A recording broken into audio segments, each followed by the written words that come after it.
We have heard from several council members about their possible conflicts of interest, and I applaud them for making these known and would only hope that they look at this subject with an open mind.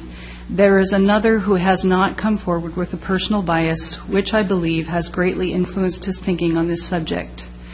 This should be revealed in a public forum as simply a matter of full disclosure for the record, and I would hope that care for the greater good of the city would be foremost for all of the council. So,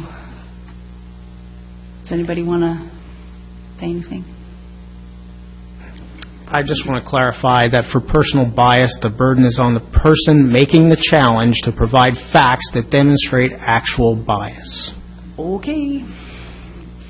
I'm a principal broker of a real estate company, and as such, it is my job to hear issues and complaints that my agents might have when they're out showing property.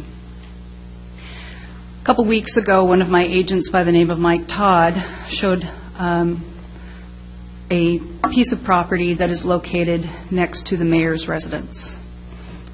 And during that showing, the mayor came out and talked with them, and it was stated that the property could no longer or would no longer be able to be rented as a vacation rental dwelling, which was currently allowed in the CC&Rs for that complex. And that not only would they not be able to rent it for more than 30 days, or they would not be able to rent it for more than 30 days. And that surprised my agent and the buyer, since he had done research into the complex and found that they had changed the ordinances of that, or the CC&Rs of that complex, to allow for renting as 30-day rentals back in 2012, signed by the mayor as the president of the association. There are only 8 units in this complex.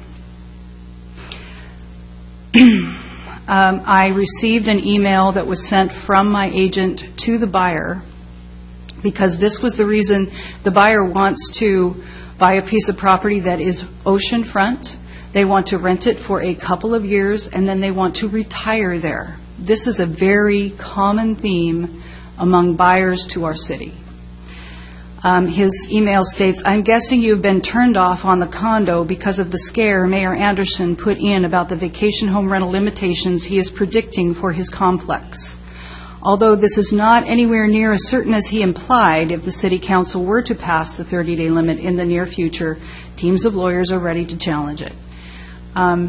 He goes on to say that, "Nevertheless, I am thinking I should set up an automatic search for you of other oceanfront homes in the Northwest Lincoln City area other than R1 zones."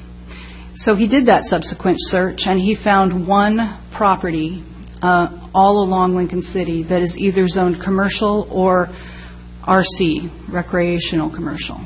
So there's only one property that this particular purchaser can choose from that they would be reasonably allowed to rent as a vacation rental dwelling. I understand, in talking to the owner of this property that is next door to the mayor, that this is not the first time this has happened, and that other family members have come out and talked to potential purchasers of this unit, saying that they would possibly not be able to rent it, which I understand disclosure, but that's not disclosure. We shared this information with an attorney who labeled it tortious interference with a business contract. It is an actionable offense. And I'm not saying that this is what has happened, because I'm not an attorney, but it is serious enough to pursue. So I would like to propose that there's a possibility, Mr. Mayor, that you have a personal bias against vacation rental dwellings, and it should be disclosed. Thank you.